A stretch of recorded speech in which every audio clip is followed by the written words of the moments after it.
salut, petit retour, j'ai fait un petit essai avec le Rarlo comme ça, tout d'origine. Alors c'est vraiment pas mal du tout.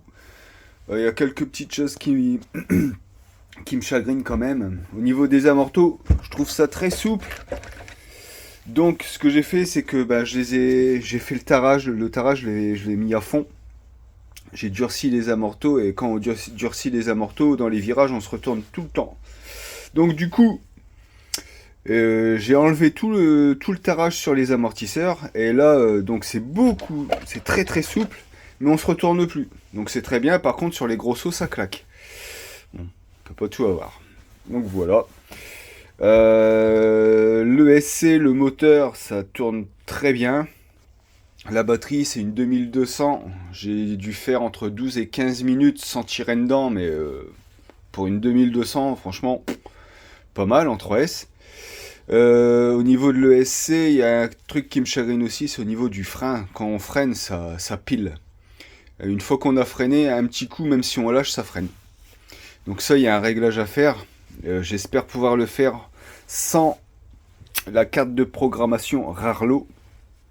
J'espère vraiment, parce que sinon, je vais devoir l'acheter et ça me fait un peu chier. Voilà. Je vais aussi changer, c'est le pignon moteur. Donc là on va le faire ensemble, parce que là on atteint un bon 60 km/h, c'est vrai. Dans les sauts, on récupère l'assiette assez facilement, mais en vitesse de pointe, c'est vraiment limite quand même. Donc là, je vais regarder c'est quoi le pignon, et je vais mettre le plus grand pour normalement atteindre les 80 km/h. On va bien voir. Allez, on passe au changement de pignon. Alors, pour enlever le moteur et changer le pignon, il y a une vis ici et une vis ici à retirer. Et ensuite, ça ici, le petit cache, il y a une vis qui se situe là à retirer. Le cache s'en va. Et après, on retire le moteur. Pour retirer le moteur, il va falloir retirer le bas de caisse ici. Et je pense devoir décabler au niveau de l'ESC parce qu'il n'y a pas beaucoup de marge. Allez, j'attaque ça. Bon, voilà, finalement, pas besoin de décabler. On arrive à le retirer quand même. Au niveau du pignon, il y avait un petit peu de loctite dessus. Mais honnêtement, pas besoin de chauffer. Ça se retire facilement. Tant mieux. Sur la vis du dessus, ici, il y avait un peu plus de loctite.